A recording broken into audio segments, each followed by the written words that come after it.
Hello, good afternoon और नमस्ते सभी को। आज से हम शुरू करने जा रहे हैं यूके पीएससी एनवायरमेंटल सुपरवाइजर के लिए रिवीजन सीरीज। आप मान के चलिए लगभग 1 महीना ही एग्ज़ाम में रह गया है और जैसा कि एग्ज़ाम हमारा 19/11/2023 में अभी तक तो है बट चेंज डेट हो जाए इसका कुछ नहीं कह सकते।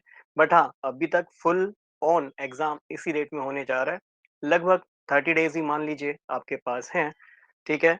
और आप जानते हैं एक बार अगर कुछ बच्चे भूल गए हैं, तो मैं एक बार याद दिला दूँ, टोटल आपका 100 मार्क्स का सिंगल डे एग्ज़ाम है और मैं अभी बात कर रहा हूँ एनवायरमेंटल सुपरवाइज़र की, तो स 1 day exam without any interview direct इसमें आपको जॉब जो है प्रिफर्ड मिल जाएगा। हमने देखा था लेवल 3 का ये पद रहने वाला है, बट मैंने आपको बताया था यदि आप क्लास 12th पास आउट हैं और आपके पास एक गवर्नमेंट जॉब है जो कि आपकी स्टेट गवर्नमेंट की है और लेवल 3 दैट मीन्स आप मान के चलिए आपके इन हैंड सैलरी 25-28 बैठेगी, ठीक है ना? 28 तक आपकी इन हैंड सैलरी और आप देखिए 12 पास आउट है, प्राइवेट नौकरी अगर कहीं पे करने जाएँगे, तो आपको पता है क्या है हाल, है ना? तो अच्छा पद मैं से कहूँगा और आपके पास अगर एक बैकअप होता है, तो फिर आपके पास अपॉर्च्युनिटीज़ बढ़ जाती हैं, आप ऑब्वियस बात है किसी हायर एग्ज़ाम को भी अटेम्प्ट कर सकते हो। ठीक? तो टोटल यहाँ पे अगर मैं टाइम की बात करूँ 2 घंटे का आपका एग्ज़ाम होने जाएगा, 100 क्वेश्चन्स आएँगे। इसमें नेगेटिव मार्किंग 1/4 रहेगी या फिर मैं 0.25 भी कह सकता हूँ। दैट मीन्स तुक्का नहीं मारना है, जो आता है वही करना है अच्छे से और हमें कोशिश करनी है कि 100 में से कम 80 प्लस मार्क्स तो लेके आएँ। अगर सेफ स्कोर चाहिए, तो मैं जिस तरह से कॉम्पिटिशन है, आप मान के चलिए ओनली 55 सीट्स यहाँ पे हैं, है ना? 55 सीट्स हमारी एनवायरमेंटल सुपरवाइज़र जिसमें से 2 सीट कोऑपरेटिव सोसाइटीज़ की हैं और बाकी 53 जो सीट्स हैं, वो एनवायरमेंटल सुपरवाइज़र की हैं।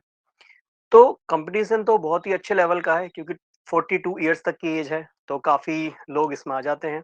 बट हाँ, स्पेसिफिकेशन ये है कि उत्तराखंड से 12th पास आउट इसमें माँगा था, है ना? विद द साइंस स्ट्रीम होनी चाहिए।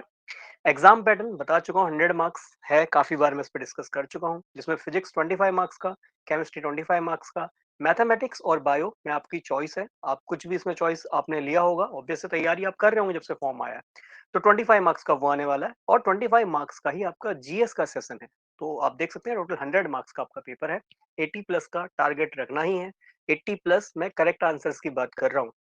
अटेम्प्ट हमें देखो अच्छे क्वेश्चंस करने हैं और 80 प्लस का टारगेट इसलिए बोल रहा हूँ क्योंकि सीटें कम हैं। ऑब्वियस बात है जो वैकेंसी है काफ़ी टाइम बाद भी आई है, सीटें कम हैं, तो कंपटीशन अच्छा बना रहेगा। ये मुझे अपने पर्सनल ओवरव्यू से लगता है। सेफ चाहिए तो 80 तक तो जाना ही पड़ेगा विद 80 राइट क्वेश्चंस। ये नहीं कह रहा कि 80 क्वेश्चंस कराए, क्योंकि नेगेटिव मार्किंग है, मेन बात ये है। तो 80 क्वेश्चंस आपके सही होने चाहिए अगर आपको सेफ खेलना है। बाकी मैं प्रीवियस ईयर के अकॉर्डिंग एनालिसिस करूँ तो 70 मार्क्स वाले बच्चे का भी सिलेक्शन हुआ है ना? बट ऑब्वियस बात है भई कॉम्पिटिशन बढ़ रहा है, बच्चे थोड़ा-सा और क्योंकि अब हमारे पास यूट्यूब जैसे साधन हैं, जहाँ पे हमें बहुत सारे रिसोर्सेज़ मिल जाते हैं पढ़ने को। तो ऑब्वियस बात है कॉम्पिटिशन का लेवल भी उसी तरीके से बढ़ रहा है। तो मैंने आपको बता ही दिया रिवीजन सीरीज हम कोशिश करेंगे। देखो आप पे डिपेंड करता है। मैंने आपको बोला था 1000 सब्सक्राइबर होंगे तो हम इस सीरीज को शुरू करेंगे, बट मैंने ये सीरीज देखो क्योंकि नुकसान आप लोगों का ही होना है। ठीक है, आप लोग मुझे सपोर्ट करें तो अच्छी बात ही है, अदरवाइज नहीं करेंगे तो भी देखो नुकसान आपका ही होना है। मैं नहीं चाहता नुकसान हो, अपनी तरफ से कोशिश करूंगा। देखो एक होता है बूस्टअप वाली बात, मैं आपको आज से क्वेश्चन आंसर सीरीज अगर शुरू करा रहा हूँ, है ना, 1000 क्वेश्चन हम करेंगे तो भाई ऑब्वियस बात है कुछ दिनों में ऐसा हो सकता है कि मेरा ही मन ना करे। तो अगर ऑब्वियस बात है बच्चे इंटरेस्ट दिखाएँगे, फिर तो मन अपने आप ही करेगा कि हाँ भई, इनको पूरे 1000 क्वेश्चन तो कराए जाएँ, जिसमें से मैं मान के चलिए अगर आप 1000 क्वेश्चन कर लेते हैं इस टाइम पे इम्पोर्टेंट क्वेश्चन और आपने पहले से ही पढ़ रखा है, मैंने कहा था एनसीईआरटीज़ पढ़ते हुए चलिए। नहीं भी पढ़ा है तो मैं आपको रिकमेंड करूँगा, अपनी ही वीडियोज़ बहुत सारी मैंने बनाई हुई हैं, उसमें लेक्चर सीरीज़ 42 लेक्चर हो चुके हैं।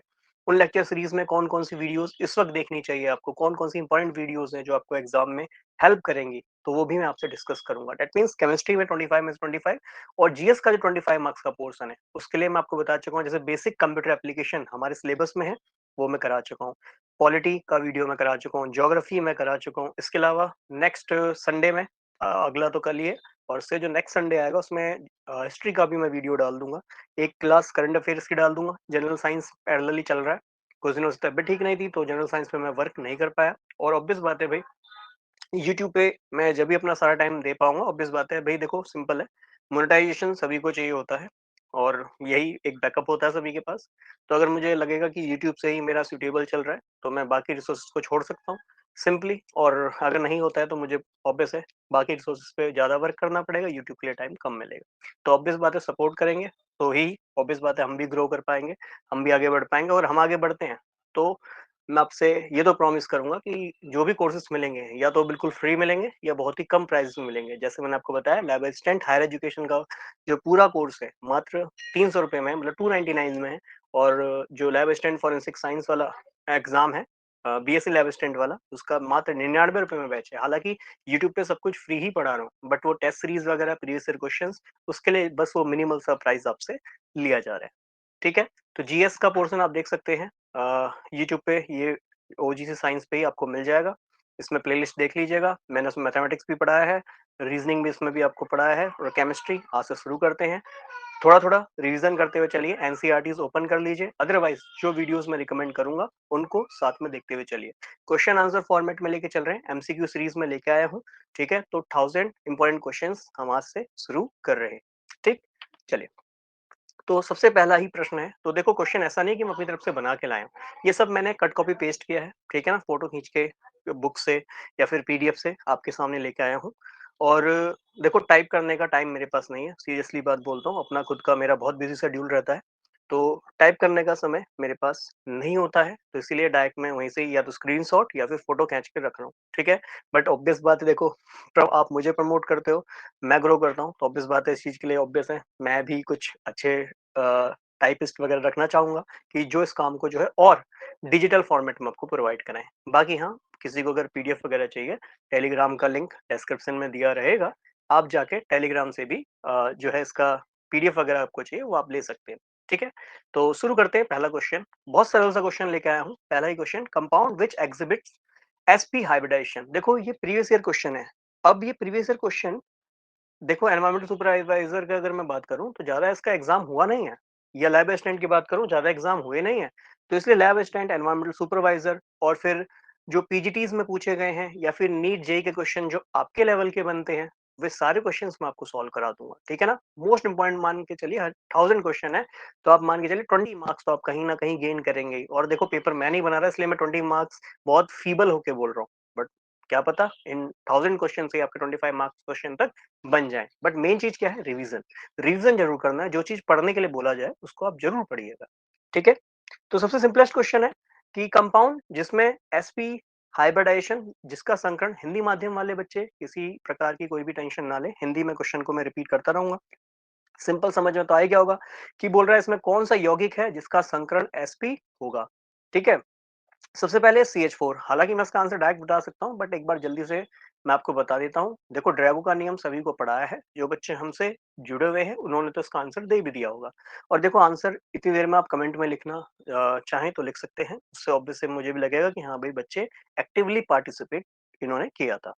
ठीक है? तो यहाँ पे अगर मैं देखूँ कितने सिग्मा बॉन्ड हैं, ये एक single bond, sigma bond, single bond, sigma bond, single bond, sigma bond और single bond, sigma bond. Basic सी कुछ बातें मैं आपको बता देता हूँ। हम ऑर्गेनिक के क्वेश्चन लगा रहे हैं, तो ऑर्गेनिक के लिए हमें कार्बन का पता होना चाहिए। कार्बन का परमाणु संख्या एटॉमिक नंबर 6 होता है। हम जानते हैं पहले कक्ष में 2, बाहरी कक्ष में 4 इलेक्ट्रॉन होंगे, क्योंकि जितना परमाणु क्रमांक होता है, उतने ही हमारे पास इलेक्ट्रॉन होते हैं।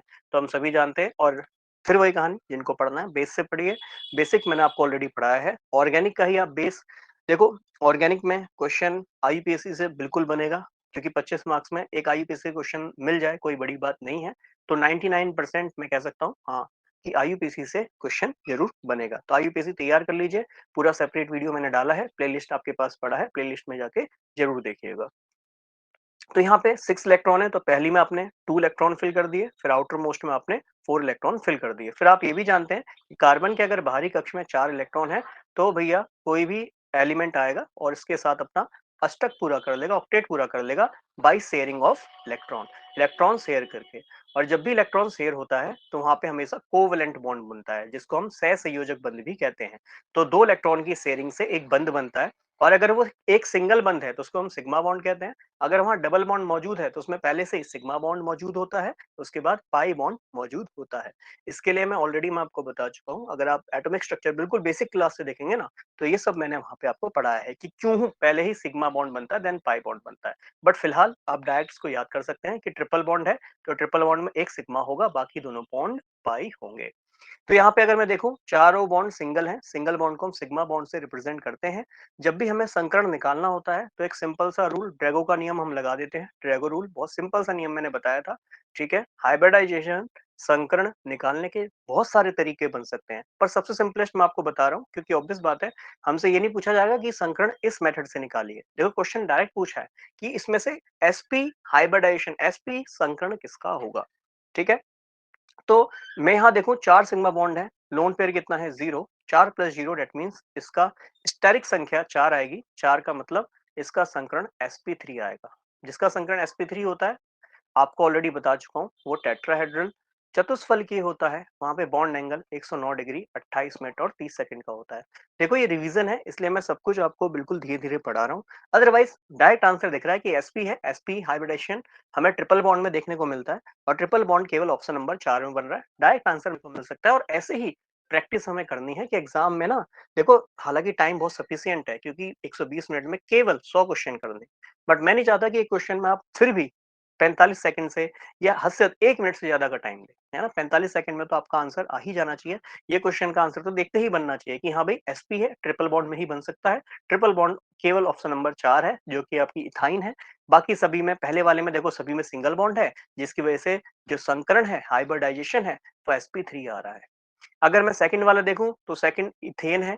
इथेन मतलब यहाँ भी 2 कार्बन है, उन पे हाइड्रोजन होगा, आगे कार्बन है। अब ये कैसे बन रहे हैं, जिनको बिल्कुल भी नहीं आता प्लीज बेसिक से पढ़ें, और जिनको थोड़ा बहुत भी आता है, कंफ्यूजन है, तो मैं फिर भी उनसे कहूंगा एक बार बेसिक को 1.5 पे लगा के देख लें, है ना। और क्वेश्चन जरूर प्रैक्टिस करें। देखो ये टाइम 1 महीना अब पढ़ने का टाइम से ज्यादा आपके क्वेश्चन प्रैक्टिस का टाइम है, ठीक है। तो अगर आप 1-1 घंटा भी डेली यहाँ पे दे रहे हैं, तो आप मान के चलिए आपके 1000 क्वेश्चन प्रैक्टिस हो रहे हैं। और देखो इस टाइम पे सब कुछ तो पढ़ा ही नहीं जा सकता, क्योंकि 25 मार्क्स, और 25 मार्क्स का फिर जीएस भी तैयार करना है, मैथमेटिक्स भी तैयार करना है, और फिजिक्स भी तैयार करना है। और हाँ, अगर आप लोगों की तरफ से अच्छा आउटकम आता है तो मैथमेटिक्स के कुछ टॉपिक मैं आपको करा दूंगा। फिजिक्स वगैरह के लिए अभी देखो टाइम नहीं है। बात ऐसा नहीं कि पढ़ाना ना पढ़ाना वो अलग चीज है, बट टाइम चाहिए। अगर टाइम होता तो मैं आपको फिजिक्स भी पढ़ा देता, और आपका जो है या बायो है वो भी पढ़ा देता, और हो सकता है उसके साथ में आपको मैथमेटिक्स भी पढ़ा सकता था। बट मैं यही चाहूंगा अभी जो मेरा सब्जेक्ट एक्सपर्ट है मैं उसी में आपको लेके चलूं, वही आपको अच्छे से कराऊं। ठीक है, तो यहाँ देखिए कितने सिग्मा बॉन्ड है, 1 सिग्मा, 2 सिग्मा, 3 सिग्मा, 4 सिग्मा। मतलब यहाँ भी संकरण कितना आएगा, sp3 आएगा। ठीक है, क्योंकि सिंगल बॉन्ड है sp3 ही देखने को मिलेगा, यहाँ भी sp3 ही देखने को मिलेगा। फिर यह है c2h4, c2h4 मतलब 2 कार्बन है, एक कार्बन पे 2 हाइड्रोजन होंगे, एक कार्बन पे 2 हाइड्रोजन होंगे। हमें एक बात दिमाग में फिट कर लेनी है कि कार्बन के हमेशा 4 बॉन्ड होने चाहिए। अगर नहीं है तो कार्बन पे या तो प्लस चार्ज होगा या फिर माइनस चार्ज होगा। देखो यहाँ भी कार्बन के पास 1 2 3 4 4 बॉन्ड पूरे हैं। डबल बॉन्ड में एक सिग्मा होता है, एक पाई होता है, अभी थोड़ी देर पहले ही पढ़ा है। देखो ऑनलाइन क्लास में मेन चीज यही है, आपका फोकस पूरा यहाँ पे बना होना चाहिए। ठीक, तो यहाँ पे संकरण निकाल लो सर। कार्बन के पास केवल 3 सिग्मा बॉन्ड है, लोन पेयर जिसको हम असंयोजित युग्म जोड़ा बोलते हैं, वो एक भी नहीं है। तो 3 + 0 3, 3 का मतलब इसका संकरण sp2 आएगा। बहुत सरल सी बात है। अब ये देखो c2h2 है, तो यहाँ कार्बन है, ये ट्रिपल बॉन्ड कार्बन है। सर आपने ट्रिपल बॉन्ड क्यों लगाया, मेरी मर्जी, है ना, ऐसा नहीं है। हमने देखा था 2 कार्बन है, C2 है, Hb2 है। ऑब्वियस बात है, मतलब एक कार्बन पे एक हाइड्रोजन रखना है, तो ऑब्वियस बात है बाकी कार्बन के 4 बॉन्ड होने चाहिए। तो ऑब्वियस बात है मजबूरन कार्बन कार्बन के बीच में ट्रिपल बॉन्ड होगा। अगर ट्रिपल बॉन्ड है तो एक सिग्मा और बचे हुए दोनों बॉन्ड सर पाई होंगे। तो यहाँ कार्बन पे एक सिग्मा इधर है, एक सिग्मा इधर है, मतलब 2 सिग्मा है। लोन पेयर होता नहीं है, क्योंकि सारे इलेक्ट्रॉन की वो शेयरिंग कर देता है, अभी हमने साइड में देखा भी। ठीक है, तो 2 + 0 मतलब 2, इसका संकरण आया 2, 2 का मतलब स्ट्राइक नंबर 2 आया, तो संकरण इसका कितना आया, sp आया। ठीक है, शुरू में आप कर रहे हैं इसलिए टाइम मैं आपको बिल्कुल इजीली वे में समझा रहा हूँ। रीजन सीरीज में भी मैं आपको कंसेप्ट पढ़ाते हुए चल रहा हूँ, बट हाँ इतना डेप्थ में जाके मैं फिर से नहीं पढ़ाने वाला। रीजन सिंपल है, क्योंकि देखो शुरू से जुड़ना, इसलिए मैं शुरू से यही बात कहता था, अगर आप जुड़ गए हैं तो इसे ज्यादा से ज्यादा शेयर भी कीजिए। देखो अगर दोस्तों को शेयर करते तो उनको भी कहीं ना कहीं बेनिफिट मिलता। खैर, आगे देखते हैं। कह रहा है the percentage contribution of S orbital in sp sp2 and sp3 hybridisation. बहुत सिंपल सा क्वेश्चन है। कह रहा है अगर sp संकरण है, sp2 संकरण है और sp3 संकरण है, तो उसमें आपको ये बताना है कि इसमें s का कितना कितना परसेंटेज होगा। ठीक है, चलो मैं इसके साथ साथ p का परसेंटेज भी बता देता हूँ। देखो परसेंटेज, मैंने ये परसेंटेज टॉपिक पढ़ाया है क्योंकि जनरल स्टडीज में मैथमेटिक्स भी आएगा, क्योंकि हमारे सिलेबस में लिखा है समान योग्यता परीक्षण, जिसमें रीजनिंग और मैथमेटिक्स दोनों से क्वेश्चन आ सकते हैं। मान के चलिए रीजनिंग मैथमेटिक्स के 2 से 3 4 क्वेश्चन पूछे जा सकते हैं। हमने एवरेज भी निकाल के देखा था कि भाई 25 मार्क्स का हमारा जीएस है, उस 25 मार्क्स के लिए हमें 10 टॉपिक्स करने हैं, है ना, जिसमें ज्योग्राफी, पॉलिटी, हिस्ट्री, इन आपका आपका उत्तराखंड का इतिहास हो गया, है ना, वो सब हमें वहां पे तैयार करना है। तो आप मान के चलिए एक टॉपिक कितने का हो गया, 2 से 3 मार्क्स का हो गया। ठीक है, तो इसलिए 2 से 3 मार्क्स में देखो छोड़ के जाओगे तो भी बहुत दिक्कत वाली बात है, क्योंकि आप मान के चलिए मैं बोल रहा हूँ 80 मार्क्स, आपके 80 क्वेश्चन नेट सही होते हैं, है ना, तो आप कहीं सेफ जोन में जाते हैं। अदरवाइज फिर 55 सीट्स में अपनी जॉब लेना बहुत मुश्किल कार्य पड़ जाता है। ठीक है, तो खैर इसलिए मैं कहूंगा कुछ भी लाइटली ना लेके जाएं। ये नहीं कि जीएस 25 मार्क्स का तो छोड़ ही देता हूँ, मैं मैथमेटिक्स और केमिस्ट्री और फिजिक्स में बहुत अच्छा से मार्क्स गेन कर लूंगा, ऐसा नहीं है।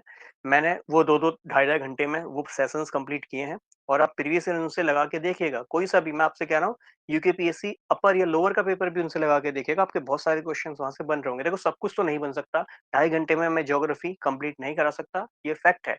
बट हाँ, मोस्ट इंपॉर्टेंट क्वेश्चन जो पूछे गए हैं उनके बेसिस पे मैंने पढ़ा है, तो हाँ, आपके क्वेश्चन बनेंगे और मे बी एग्जाम में भी उनसे क्वेश्चन आपके बन जाएंगे। इतना मेरे को फॉर श्योर लगता है, देखो पढ़ाते हुए इतना एक्सपीरियंस तो हो ही जाता है। तो खैर आगे आता हूँ, बातें कम करता हूँ, क्वेश्चंस भी कराता हूँ। तो यहाँ पे एस का कितना परसेंटेज है, तो भाई टोटल कितनी चीजें हैं, दो, एस और पी कितने हैं, टोटल दो है। ठीक, उस दो में से एस कितना है, एक है, ऐसे तो निकालते हैं परसेंटेज, टोटल वैल्यू को नीचे रखते हैं और जो वैल्यू है जिसकी निकालनी है उसको ऊपर रखते हैं।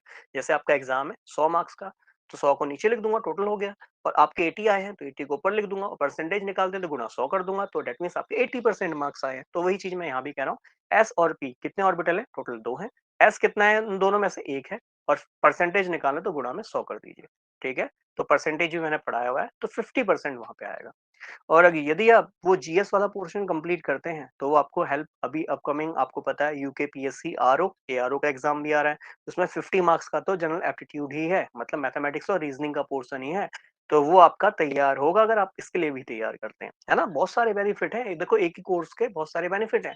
ठीक है, इसीलिए मैं आपसे कहता हूँ, देखो एक बार ना बेस बना लो, हर एग्जाम के लिए कॉमन बेस होता है, कि जैसे जीएस लगभग सभी एग्जाम में आता है, जनरल एप्टीट्यूड लगभग सभी एग्जाम में आता है, तो उनको एक बार अच्छे से तैयार कर लो, लेके बैठो तैयार कर डालो। अगर आप बिल्कुल फर्स्ट टाइम एग्जाम दे रहे हैं ना, लेके बैठ जाओ तैयार कर लो।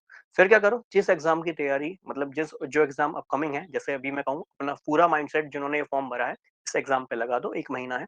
ठीक है ना, और फिर उसके बाद 1 महीना और मिल जाएगा आपका जो आरओ है, उसके लिए आप देखो जीएस वाला पोर्शन थोड़ा बहुत यहाँ तैयार कर चुके होंगे, मैथमेटिक्स और केमिस्ट्री और फिजिक्स ऑब्वियस से तैयार कर चुके होंगे। 1 महीना यहाँ बिल्कुल अच्छे से लगाइए, उसके बाद जो नेक्स्ट 1 महीना बचता है उसमें फिर से जीएस पे आ जाइए, है ना, फिर से अपने प्री की बिल्कुल तैयारी नेक्स्ट लेवल पे ले जाइए। अपने जो आपका जनरल एप्टीट्यूड का पोर्शन है उसके क्वेश्चन बार बार लगाइए और प्रैक्टिस कीजिए।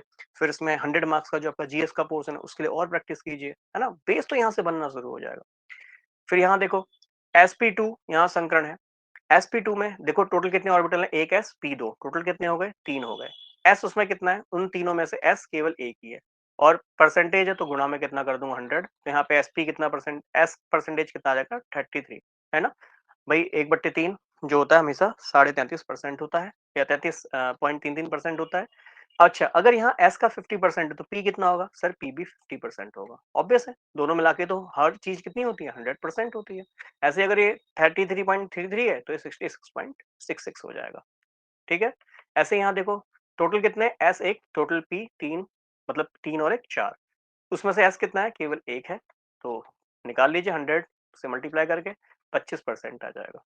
ठीक है, तो हमें ये समझ में आना चाहिए, परसेंटेज एस करेक्टर निकालना हो या परसेंटेज पी निकालना हो तो बस सिंपल है। तो पी निकालना, देखो कैसे निकालूंगा, टोटल एस और पी, पी तीन एस एक, मतलब टोटल 4 है, उसमें से 4 में से पी कितने हैं, 3 है, तो 3 रख देता हूँ गुणा में 100। ठीक है, ऐसे भी निकाल सकते हो, नहीं तो आपको पता ही है टोटल नेट कोई भी चीज 100% होती है, अगर 25% ये है तो ये 75% होगा। ठीक है, तो कई बार ये भी क्वेश्चन हम गलत कराते हैं। देखो सब कुछ सही निकाल आते हैं, आंसर में हम कन्फ्यूज़ हो जाते हैं, है ना? तो जिस ऑर्डर में लिखा है उसी ऑर्डर में आपको आंसर लगाना है। देखो यहाँ एसपी पहले दिया है, देन एसपी2 दिया है, देन एसपी3 दिया है। ठीक है? तो एसपी में कितना परसेंटेज है? पहले देखो एसपी में 50% है, तो पहला वाला ऑप्शन 50 होना चाहिए। तो आँख बंद करके देखो, एलिमिनेशन करना भी सीखो। एलिमिनेट ऑप्शन को ज़रूर करें। कई बार होता है हम पहला ऑप्शन देख के आंसर लगा देते हैं, है ना? कई बार ऐसा होता है कि पहला ऑप्शन सही आंसर होता ही नहीं। हालाँकि इस केस में 50%, 33.33% और 25% यही बिल्कुल सही ऑप्शन बैठ रहा है। बट कई बार हम हड़बड़ी में, हो सकता है यहाँ चौथे ऑप्शन को पहले में दे दो, पहले को चौथे में दे दे, तो पहला 50% देखते ही हम कई बार आंसर मार देते हैं और आगे चेक भी नहीं करते, है ना? तो प्रॉपर चेक करें। देखो टाइम सफिशिएंट मिल रहा है, वहाँ आपको जल्दीबाजी करने की आवश्यकता नहीं है। आराम से पेपर को अटेम्प्ट करें, पूरा एक बार देखें ऑप्शन को। बस यही जो गलतियाँ होती हैं ना, हमें घर आके बहुत परेशान करती हैं कि यार काश एक बार और ऑप्शन को देख लेता, निकाल तो सब कुछ सही था, वैल्यूज़ तक सही रखी थी, बट अगर चौथे को मैं पहला बना दूँ, पहले को चौथा बना दूँ, तो काफ़ी बच्चे तो पहला ही ऑप्शन पढ़ेंगे, 50 लिखा है बस इसी पे आंसर ब्लाइंड शॉट खेल देंगे। लो भई 50 वाला आंसर सही हो गया। पर आगे भी चेक करें कि भाई अगर एसपी 50% है और हो सकता है इसको ऐसे करके दे देता एसपी, देन एसपी3 दे देता, देन एसपी2 दे देता। तो एग्ज़ाम में यही चीज़ है, माइंड को बिल्कुल फ़ोकस करके रखना होता है। आपको आपको मैं बोलूँ सिंपली, काफ़ी बच्चे ऐसे होते हैं जो जॉब पे निकल चुके होते हैं 12th पास आउट होने के बाद, है ना? तो ऑब्वियस बात है भई वो रात को सफ़र करते हैं, देन अपने एग्ज़ाम सेंटर पे पहुँचते हैं। तो ऑब्वियस बात है माइंड में नींद भी रहती है ना? टेंशन भी रहती है एग्ज़ाम कैसा होगा? एग्ज़ाम हॉल में जब दूसरों को देखते हैं और परेशानी होती है कि यार वो भी कर रहा है, वो भी कर रहा है, मुझसे नहीं हो रहा, है ना? बहुत तरह की टेंशन होती है और उस टेंशन में हम कई बार ऐसे क्वेश्चन गलत कराते हैं। तो पढ़ना अच्छे से, पता चला देखो इतना सिंपल सा क्वेश्चन, बहुत सिंपल है कि एसपी, एसपी3, एसपी2 बस इनको पलट दिया, तो इनके अकॉर्डिंग ऑप्शन भी तो पलट जाएँगे। 50% बन जाएगा, ये 25% बन जाएगा और ये 33.3% बन जाएगा। तो इसके अकॉर्डिंग अगर ऐसा अरेंजमेंट दिया होता तो इसके अकॉर्डिंग ऑप्शन 4 हो जाता।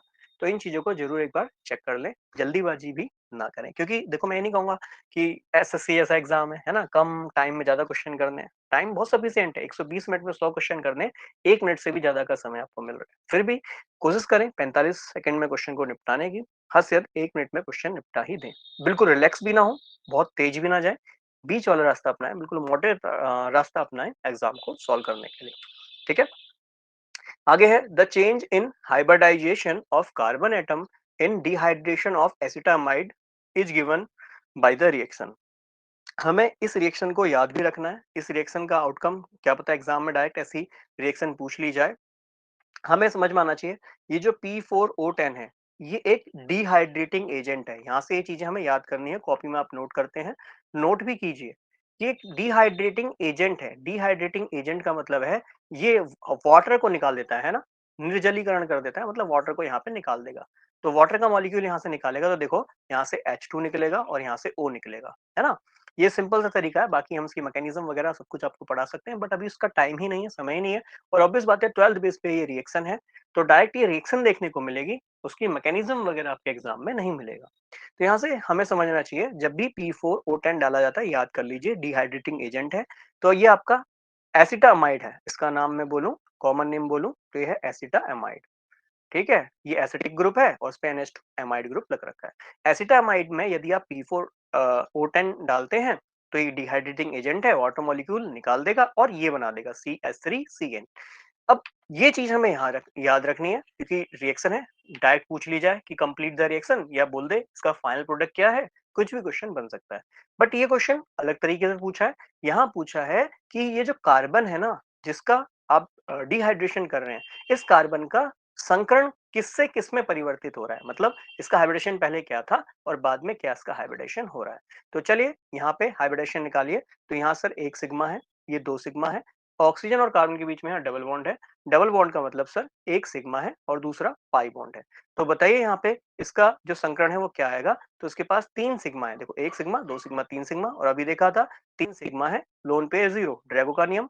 ठीक है ना? देखो क्वेश्चन वही है, बस थोड़ी सी परिभाषा बदल दी। तो हमें सिग्मा बॉन्ड पेयर और लोन पेयर निकालना होता है। सिग्मा बॉन्ड 3 है, लोन पेयर 0 है। 3 प्लस 0 दैट मीन्स 3, 3 का मतलब 1 S 2 P, टोटल मिला के 3, तो मतलब उसका संकरण sp2 आया है।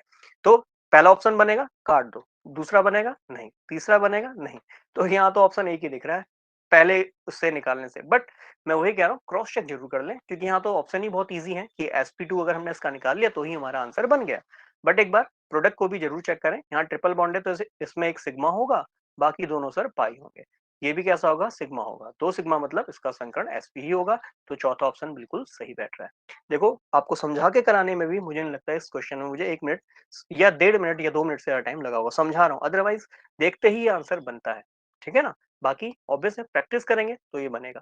बाकी मेन चीज़ याद रखना, हो सकता है पिछली बार ये पूछा इसका हाइब्रिडेशन किससे किसमें परिवर्तित हुआ है, या हो सकता है इस बार ऐसे ही पूछ ले कि ये जो कंपाउंड है इसमें कंप्लीट द रिएक्शन आपसे पूछ लेगा कि बताओ एसिटामाइड में यदि आप फास्फोरस या ऑक्साइड को आप मिलाते हैं तो what is the final product क्या मिलेगा पूछ सकता है। तो आपको ध्यान में रखना है, आपका जो नाइट्राइल है, ठीक है, या साइनाइड ग्रुप है वो आपको मिलता है, तो इसका नाम हो जाएगा, आप देख सकते हैं, मिथाइल साइनाइड। CH3 मिथाइल हो गया, CN साइनाइड हो गया, मिथाइल साइनाइड इसका नाम हो जाएगा। आगे देखते हैं, देखो IUPAC पे प्रश्न बनता है, ये आपके एग्जाम का नहीं, ये डिफरेंट एग्जाम का क्वेश्चन है।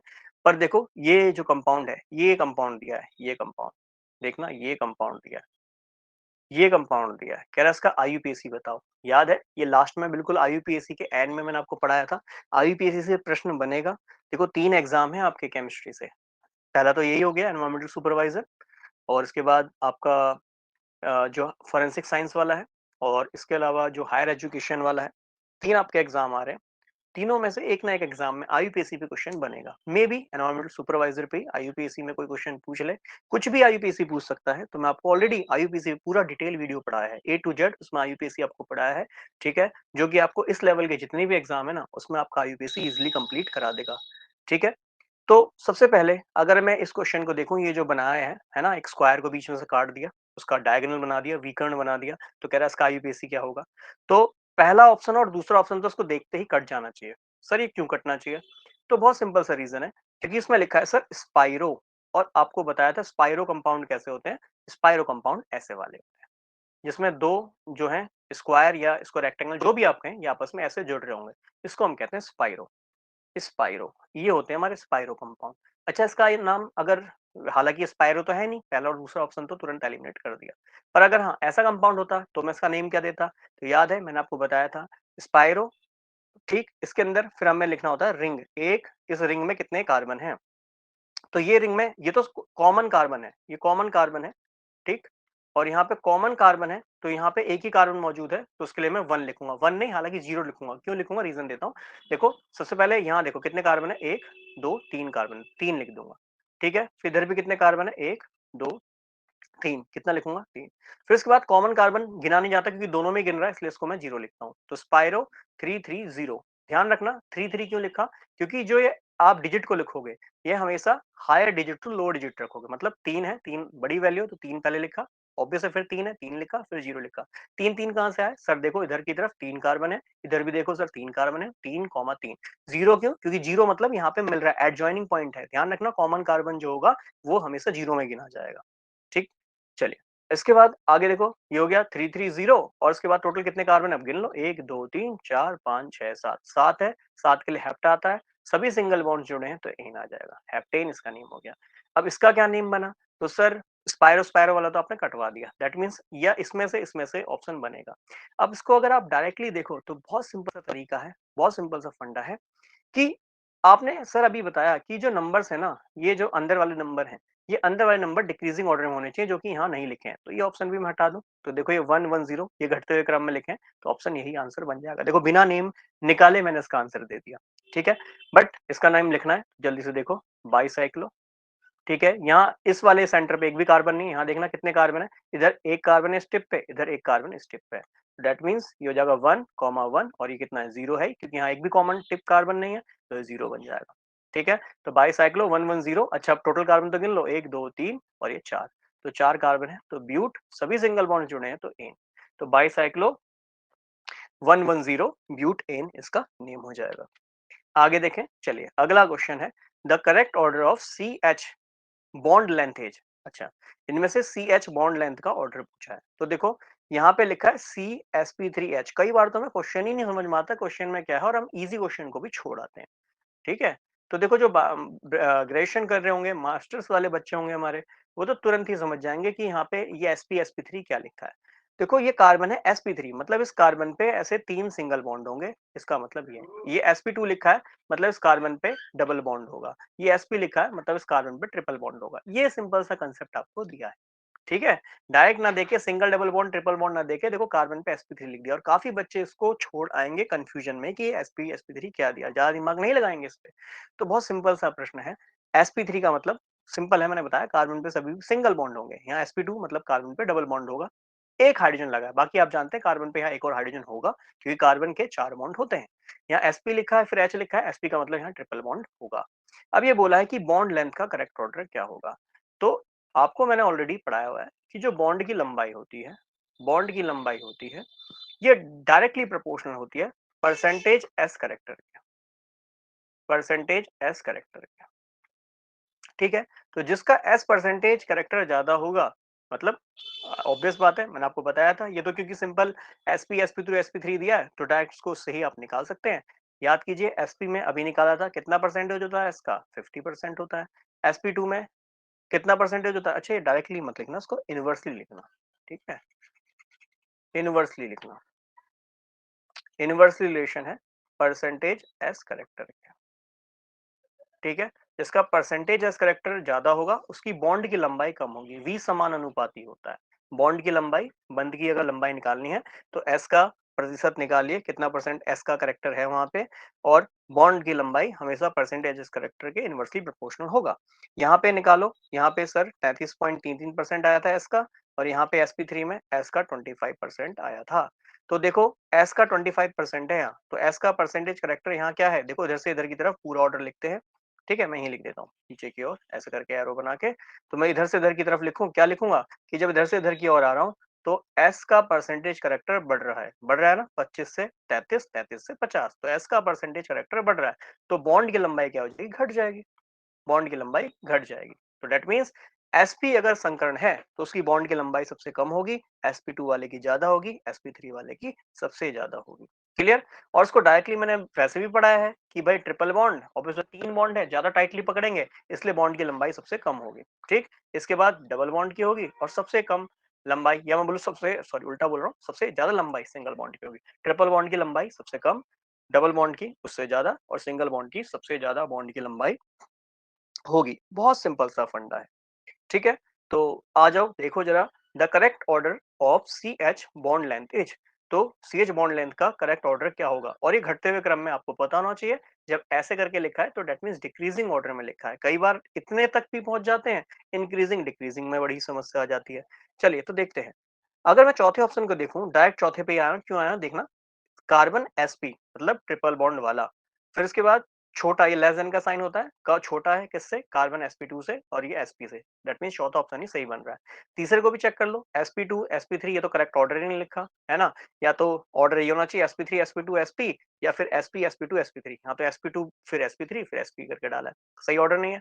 इसमें देखते हैं sp, क्या sp ग्रेटर हो सकता है sp2s से, नहीं सर, sp मतलब sp में 50% करेक्टर है, तो दैट मीन्स की परसेंटेज करेक्टर ज्यादा है तो उसकी बॉन्ड की लंबाई तो कम होनी चाहिए, और सेकंड ऑप्शन में तो ज्यादा दिखा रखी है, गलत ऑप्शन हो गया, तीसरा भी गलत हो गया। पहले में आते हैं, पहला दिखा रखा है sp3 ओहो, अच्छा यहाँ पे ये गलत दे दिया, मुझे लगा दो ऑप्शन एक जैसे दे दिए उन्होंने। देखो यहाँ साइन देख लेना, साइन यहाँ ग्रेटर लगा है, यहाँ लेस लगा है, मतलब ये ऑर्डर बिल्कुल ही गलत लिखा है। ये वाला चौथा ऑप्शन ही बेस्ट बनता है, और देखो थोड़ा सा कॉम्प्लिकेटेड है क्वेश्चन, बट हार्ड नहीं है ना? मेन बात याद रखनी है कि ट्रिपल बॉन्ड सबसे छोटा होगा, डबल बॉन्ड उससे थोड़ा और ज्यादा बड़ा, सिंगल बॉन्ड सबसे ज्यादा बड़ा होगा, ठीक है? और बॉन्ड लेंथ अगर डायरेक्ट पर sp में दिया है तो ध्यान रखना परसेंटेज एस करेक्टर के इनवर्सली प्रोपोर्शनल होता है, वी समान अनुपाती होता है, इतना सा बस हमें यहाँ पे दिमाग लगाना है। आगे बढ़ते हैं, कह रहा है विच इज एन इलेक्ट्रोफाइल, कौन सा इसमें एक इलेक्ट्रोफाइल होगा। तो आइए जल्दी से, मैंने आपको पढ़ाया था रिएजेंट केमिस्ट्री में, तो रिएजेंट हमारे दो तरीके के होते हैं, एक होता है हमारा न्यूक्लियोफाइल, ठीक है, और एक होता है हमारा इलेक्ट्रोफाइल, ठीक है? दोनों का ही एक बार रिवीजन देख लेते हैं। बहुत सिंपल सा क्वेश्चन है ये, इस तरह के प्रश्न भी बनते हैं। देखो पेपर हार्ड ही नहीं होता है, पेपर हर तरह के क्वेश्चन आते हैं, इजी लेवल के, मॉडरेट लेवल के, हार्ड लेवल के, हर तरह के क्वेश्चन आते हैं। और मैं 80 इसलिए बोल रहा हूँ क्योंकि अगर आप ओवरऑल एक्सपेक्ट करें 20% पेपर हार्ड ही बनता है ना? वो हार्ड ही बनता है, वहां तक वो बच्चे पहुंच पाते हैं जिनकी बहुत अच्छी तैयारी होती है।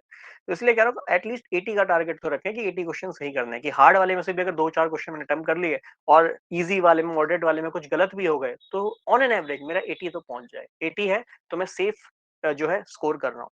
और मान के चलिए बच्चे 95 मार्क्स तक भी लेके आएंगे। बहुत सिंपल है, इजी पेपर मैं इसको कहूंगा, ज्यादा हार्ड नहीं है, सिंगल डे एग्जाम है, इसलिए कट ऑफ हाई ही जाएगी और बच्चों ने 2-2 3-3 महीने अच्छे से तैयारी भी की है, तो इसीलिए 95 तक इसका मैं हाई स्कोर कह सकता हूँ। ठीक है, बाकी देखो पेपर की टफनेस पे भी डिपेंड करता है, मैं ये नहीं कह रहा कि कंक्रीट कर दिया 95, पेपर ज्यादा हार्ड आया तो 80 भी हाई हो सकता है ना? पेपर से सब कुछ डिपेंड करेगा। क्या न्यूक्लियोफाइल वो होते हैं न्यूक्लियस लविंग जिन पे होता है माइनस चार्ज। इलेक्ट्रोफाइल वे होते हैं इलेक्ट्रॉन लविंग जिन पे होता है प्लस का चार्ज। ठीक है, बट जरूरी नहीं है सभी न्यूक्लियोफाइल पे माइनस चार्ज हो। बेसिक डेफिनेशन ये कह सकते हैं कि इन पे इलेक्ट्रॉन की डेंसिटी, इलेक्ट्रॉन का घनत्व बहुत ज्यादा होता है ना? Electron density is high, electron density is high, electron का घनत्व बहुत ज्यादा होता है, या इनके पास टेंडेंसी होती है, क्षमता होती है, टेंडेंसी टू गिव इलेक्ट्रॉन, है ना? गिव इलेक्ट्रॉन, इनको ये कह सकता हूँ क्योंकि न्यूक्लियस लविंग है, न्यूक्लियस में प्रोटॉन होता है तो प्रोटॉन की तरफ ये अट्रैक्ट होते हैं। ठीक है, इलेक्ट्रोफाइल, ऑब्वियस बात है, इलेक्ट्रो मतलब इलेक्ट्रॉन की ओर आकर्षित होंगे, मतलब ये माइनस चार्ज की ओर आकर्षित होंगे। क्यों? क्योंकि इन पे प्लस चार्ज होगा। रिएक्शंस में पढ़ाया था कि हमेशा रिएक्शन में अपोजिट चार्ज एक दूसरे को अट्रैक्ट करते हैं। प्लस अपनी ओर माइनस को अट्रैक्ट करेगा, माइनस अपनी ओर प्लस को अट्रैक्ट करेगा। ठीक है, तो इलेक्ट्रोफाइल है मतलब इलेक्ट्रो फाइल मतलब इलेक्ट्रॉन की ओर अपना लव दिखा रहा है, उसको अट्रैक्ट करा रहा है। इलेक्ट्रॉन पे माइनस चार्ज होता है मतलब इन पे प्लस चार्ज होगा। बहुत सिंपल तरीका बताया था। अब ये दो तरीके के हो सकते हैं, चार्ज्ड भी हो सकते हैं। चार्ज मतलब साफ साफ न्यूक्लियोफाइल पे आपको दिखाई देगा माइनस चार्ज है, या फिर ये न्यूट्रल भी हो सकते हैं, पढ़ाया था ये सब मैंने आपको। ठीक है, बस रिवीजन के लिए बता रहा हूँ। आपका जो चार्ज है इसमें कौन कौन से आएंगे, जैसे ओ एच माइनस हो गया, है ना, एन एच टू माइनस हो गया, साफ साफ माइनस चार्ज दिखाई देगा, तो ये सारे आपके चार्ज वाले होंगे। ठीक है, और न्यूट्रल में कौन से होंगे, जैसे आप देखोगे NH3 हो गया, इस पे लोन पेयर दिखाई देगा। ठीक है, PCl3 हो गया, लोन पेयर दिखाई देगा। ठीक, तो आपको साफ साफ यहाँ पे लोन पेयर दिखाई देगा, इन पे कोई चार्ज नहीं होगा, बट लोन पेयर मतलब इलेक्ट्रॉन का पेयर होगा जिसको ये डोनेट कर सकता है, जिसको ये दे सकता है। ठीक है, और याद कीजिए मैंने बताया था इनको हम लुईस के अकॉर्डिंग बेस भी कह सकते हैं, लुईस के अकॉर्डिंग ये है क्षार भी कहलाए जा सकते हैं। ठीक है, फिर इसके अलावा इलेक्ट्रोफाइल, इलेक्ट्रोफाइल भी दो ही तरीके के हो सकते हैं। ठीक, एक तो वो जिन पे चार्ज हो, जिन पे चार्ज हो, जैसे फॉर एग्जांपल हम बेंजीन का नाइट्रेशन पढ़ेंगे तो नाइट्रोनियम आयन बन रहा होगा, सल्फोनेशन करेंगे तो सल्फोनियम आयन बन रहा होगा, है ना, एल्काइलेशन करेंगे तो एल्काइलियम आयन बन रहा होगा, एसिटाइलेशन करेंगे तो एसिटाइलियम आयन बन रहा होगा, है ना, तो प्लस वाले हो सकते हैं। और ये न्यूट्रल भी हो सकते हैं। न्यूट्रल क्यों? अच्छा, इलेक्ट्रोफाइल है, इलेक्ट्रॉन गेन करेंगे तो इन पे इलेक्ट्रॉन की कमी होगी, इलेक्ट्रॉन डेफिशिएंट होंगे, इन पे इलेक्ट्रॉन की कमी होगी, इसलिए तो इलेक्ट्रॉन अपनी ओर खींचेंगे, है ना। अगर इलेक्ट्रॉन रिच होते तो क्यों ये अपनी ओर इलेक्ट्रॉन खींचते? इलेक्ट्रॉन डेफिशिएंट है ये। ठीक, तो इलेक्ट्रॉन गेन करने का काम करेंगे, ये इलेक्ट्रॉन गेन करने का काम करेंगे, इसीलिए इनको हम लुईस के अकॉर्डिंग एसिड कहेंगे। इसलिए लुईस के अकॉर्डिंग क्या है, अम्ल है, एसिड है। ठीक है, तो फॉर एग्जाम्पल जैसे देखो BH3 कहीं लिखा है, BF3 बोरोन ट्राइफ्लोराइड ये कहीं लिखा है, AlCl3 ये कहीं लिखा है, इन पे कोई भी चार्ज नहीं है, बट इनकी क्षमता इलेक्ट्रॉन लेने की है। क्या कारण है? क्योंकि बोरोन पे आप देख रहे हैं 3 बॉन्ड है हाइड्रोजन के साथ, और आपको थोड़ी देर पहले ही पढ़ाया था एक बॉन्ड में 2 इलेक्ट्रॉन होते हैं, तो 3 बॉन्ड है, 3 बॉन्ड में 6 इलेक्ट्रॉन होंगे। ठीक है, 3 बॉन्ड में 2 2 4 2 6, 3 बॉन्ड में 6 इलेक्ट्रॉन होंगे। और लुईस के अकॉर्डिंग ऑक्टेट में किसी भी मॉलिक्यूल के, किसी भी अणु के अष्टक में 8 इलेक्ट्रॉन होने चाहिए, इनके पास केवल 6 ही इलेक्ट्रॉन है, मतलब इन पे इलेक्ट्रॉन की कमी है, तो इलेक्ट्रॉन को ले सकते हैं, इलेक्ट्रॉन डेफिशिएंट है तो इलेक्ट्रॉन गेन करेंगे। क्लियर, तो इन पे कोई चार्ज नहीं है फिर भी इलेक्ट्रॉन ले सकते हैं। और ऐसे बहुत एग्जाम्पल मिल जाएंगे, जैसे SO3 मिल जाएगा। ठीक है, ये सभी या तो इन पे इलेक्ट्रॉन लेने की क्षमता होगी, हो सकता है इनके पास ऑक्टेट पूरा ना हो, या हो सकता है ये इलेक्ट्रॉन को इस तरीके से लें कि ये पाई बॉन्ड को शिफ्ट करा दें। कभी आगे वाली क्लास में आपको बताऊंगा, बट फिलहाल आपको इतना समझ में आना चाहिए। अब देखो पहला ऑप्शन बोला है इलेक्ट्रोफाइल, इलेक्ट्रोफाइल मतलब इलेक्ट्रॉन लविंग, इस पे कैसा चार्ज होना चाहिए? इलेक्ट्रोफाइल इलेक्ट्रॉन लविंग है, तो इलेक्ट्रॉन से प्यार करेगा। क्यों? क्योंकि इस पे है प्लस चार्ज और इलेक्ट्रॉन पे होता है माइनस चार्ज। तो माइनस की तरफ अगर ये अट्रैक्ट होगा तो अपोजिट चार्ज होना जरूरी है। ठीक है, क्योंकि हमने पढ़ा है अपोजिट चार्ज जो विपरीत आवेश होते हैं ये एक दूसरे को आकर्षित करते हैं। तो इलेक्ट्रोफाइल कौन कौन होगा? देखो यहाँ साफ साफ दिख रहा है सर, पहला ऑप्शन तो आंख बंद करके हटा दो क्योंकि यहाँ माइनस चार्ज दिख रहा है, तो न्यूक्लियोफाइल होगा। अच्छा, इस वाले ऑप्शन को देखो, यहाँ है, ये है फास्फोरस ट्राइफिनाइल फॉस्फीन, इसको हम कह सकते हैं ट्राई मिथाइल फॉस्फीन, इसको हम कह सकते हैं क्योंकि 3 मिथाइल है, फॉस्फीन है। यहाँ लोन पेयर होता है, ये लोन पेयर डोनर होता है। तो सर लोन पेयर डोनर मतलब ये न्यूट्रल वाला हो गया, न्यूक्लियोफाइल हो गया न्यूट्रल वाला, तो ये ऑप्शन भी नहीं बनेगा। अब हमने 50-50 यूज कर लिया, 2 ऑप्शन एलिमिनेट कर लिए, बचे हैं 2 ऑप्शन। अब देखो BF3, सर ये तो हमें साफ साफ आपने बता दिया इलेक्ट्रोफाइल BF3 है, क्योंकि BF3 आपने साफ साफ बताया इलेक्ट्रोफाइल कैसा वाला है, ये न्यूट्रल वाला है, इन पे कोई चार्ज नहीं होता। बट हाँ, हमें सिंपली चेक करना है कि बोरोन पे केवल 3 ही फ्लोरीन है। 3 फ्लोरीन मतलब 3 सिंगल बॉन्ड से जुड़े होंगे। 3 बॉन्ड मतलब इसके पास केवल 6 ही इलेक्ट्रॉन है। इसका अष्टक ऑक्टेट पूरा नहीं है, मतलब ये 2 इलेक्ट्रॉन को गेन कर सकता है। इलेक्ट्रॉन लविंग है, इलेक्ट्रॉन को गेन करेगा, और इलेक्ट्रॉन को गेन करेगा तो इलेक्ट्रोफाइल हो जाएगा। अब सर चौथा ऑप्शन तो आपने बता दिया डायरेक्ट, दूसरा क्यों नहीं होगा? दूसरा इसलिए नहीं होगा क्योंकि यहाँ पे हमने आपको इलेक्ट्रोमैग्नेटिक इफेक्ट में पढ़ाया था कि बेटा ये पाई बॉन्ड इलेक्ट्रॉन देने का काम करता है, क्योंकि पाई बॉन्ड बॉन्ड का मतलब 2 इलेक्ट्रॉन, तो ये 2 इलेक्ट्रॉन देने का काम करता है। तो पाई बॉन्ड अगर इलेक्ट्रॉन देने का काम कर रहा है तो दैट मीन्स ये भी बिहेव करेगा न्यूक्लियोफाइल की तरह, न्यूक्लियोफाइल की तरह। और कैसा न्यूक्लियोफाइल होगा? सर न्यूट्रल न्यूक्लियोफाइल होगा। ठीक है, तो बहुत सिंपल सा प्रश्न है, और इतने सिंपल से प्रश्न भी बच्चे छोड़ के आते हैं। और मैं आपको क्लियर बोल देता हूँ, कोई भी बच्चा जिसके मन में आता है ना कि पेपर, मैं फिजिक्स और मैथ मेरे को आता है तो मैं अच्छे से पेपर कर लूंगा और बाकी तो तुक्का मार लूंगा। सिंपल बोल रहा हूँ, तुक्का मार के 80 मार्क्स नहीं आते, नहीं तो 10 टेस्ट सीरीज मैं आपके लिए बना देता हूँ और तुक्के में दे के दिखाना, 50 मार्क्स भी अगर आपके आ गए, तुक्का, नॉलेज यूज नहीं करना है, तुक्के में 50 मार्क्स भी आ गए तो अवार्ड मैं अपनी तरफ से दूंगा। ठीक है ना? तो तुक्के से नंबर नहीं आएंगे, ध्यान रखना, कंपटीशन है, इसके लिए तो प्रैक्टिस करनी ही पड़ेगी। चलिए आगे बढ़ते हैं। Which of the following is the correct decreasing order of the stability of the free radicals? तो फ्री रेडिकल जिसको हम हिंदी में मुक्त मूलक कहते हैं, मैं सब कुछ पढ़ा चुका हूँ, फिर वही बात। ठीक, तो इसलिए कह रहा हूँ, ऑर्गेनिक चल रहा है तो ऑर्गेनिक वाली जो बेसिक क्लास है उनको तो एटलीस्ट देख ही लें, IUPAC अच्छे से कर लें। ठीक है ना? क्लास 1 क्लास 2 बहुत इजी इजी क्लास मैंने उसमें ली है, जिसमें आपको बताया कितनी तरह की रिएक्शंस होती हैं। मेन चीज जहां से क्वेश्चन बनता है वो बनता है आपका ये GOC जनरल ऑर्गेनिक केमिस्ट्री, वो तो तैयार कर ही ले, क्वेश्चन वहां से आना ही है। कार्बोकैटायन कार्बन आयन पे क्वेश्चन आना ही है, बहुत इंपॉर्टेंट है, IUPAC पे क्वेश्चन आ सकता है, इंपॉर्टेंट है। SN1 SN2 रिएक्शंस जो अभी 1-2 क्लास पहले ही मैंने आपको पढ़ा है, वेरी इंपॉर्टेंट क्वेश्चन वहां से बन सकता है, पूरे पूरे चांसेस बनते हैं वहां से आने के। ठीक है, तो कह रहा है इसमें बताओ क्या डिक्रीजिंग ऑर्डर होगा, क्या घटता हुआ क्रम होगा स्टेबिलिटी ऑफ फ्री रेडिकल्स, मुक्त मूलक? तो याद कीजिए, फ्री रेडिकल हो गया, फ्री रेडिकल हो गया, पहली बात फ्री रेडिकल क्या होते हैं? ये ऑड इलेक्ट्रॉन स्पीसीज होती हैं। ठीक है, ये विषम इलेक्ट्रॉन वाली स्पीसीज होती हैं, क्योंकि यहाँ कार्बन के पास 3 बॉन्ड होंगे और एक इलेक्ट्रॉन होगा। इस इलेक्ट्रॉन की वजह से ही इसको हम फ्री रेडिकल, मुक्त मूलक कह रहे हैं, या फिर ऑड इलेक्ट्रॉन स्पीसीज कह रहे हैं। ऑड क्यों? क्योंकि एक बॉन्ड में 2 इलेक्ट्रॉन, 2 4 इलेक्ट्रॉन, 2 6 इलेक्ट्रॉन, 3 बॉन्ड मतलब 6 इलेक्ट्रॉन, और 7वां इलेक्ट्रॉन ये रहा। कितने इलेक्ट्रॉन है? 7 इलेक्ट्रॉन है। 7 को हम विषम कहते हैं, इसलिए हम इसको ऑड इलेक्ट्रॉन स्पीसीज भी कहते हैं।